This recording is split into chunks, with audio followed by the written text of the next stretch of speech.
I will walk you through our new software on our navigation platform, Curve. The first thing that you'll notice, at the bottom, you're able to see the representation of both of our screens. In the center are all of the applications that you're able to select during surgery.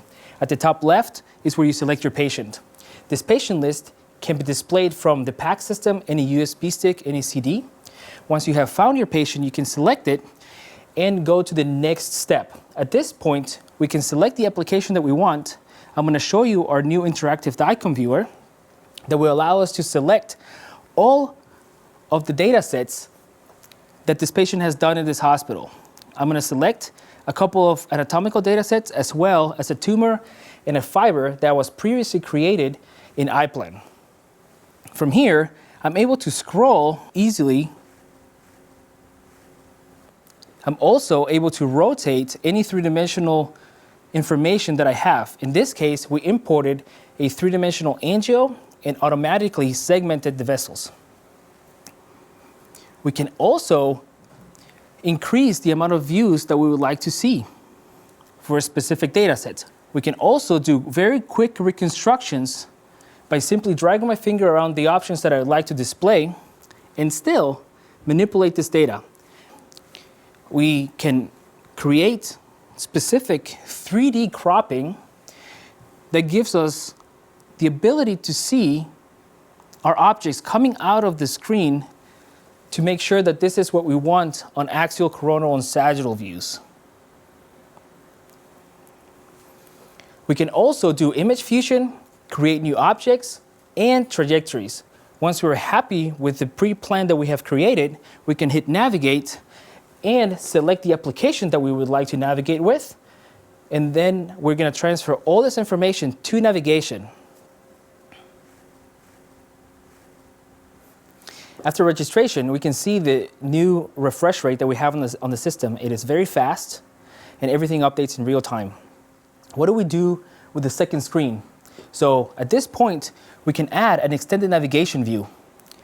Once we blow this up, we can also place a three-dimensional view. We can come back and show that even on the 3D view, all the objects update very quickly. I would press the home button one more time in case I want to add any type of data to the system. So I can say I would like to add a trajectory. In this case, I'm going to set my target. I'm going to move my crosshair, set my entry point, and at this point, I can click navigate. This can be done also for any type of object that you create and any new data that you want to add intraoperatively. As you can see, I don't have to stop navigation. Navigation is continuing behind me, and I will get a very quick pop-up message that will tell me that the new data has been updated.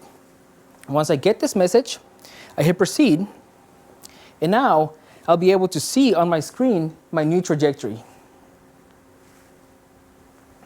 Another function of the home button is the ability to add any type of video source by just simply drag and dropping it. This can be an endoscope, a microscope. This can also be displayed in one of the quadrants on the system. Lastly, I can have the exact same view on both screens.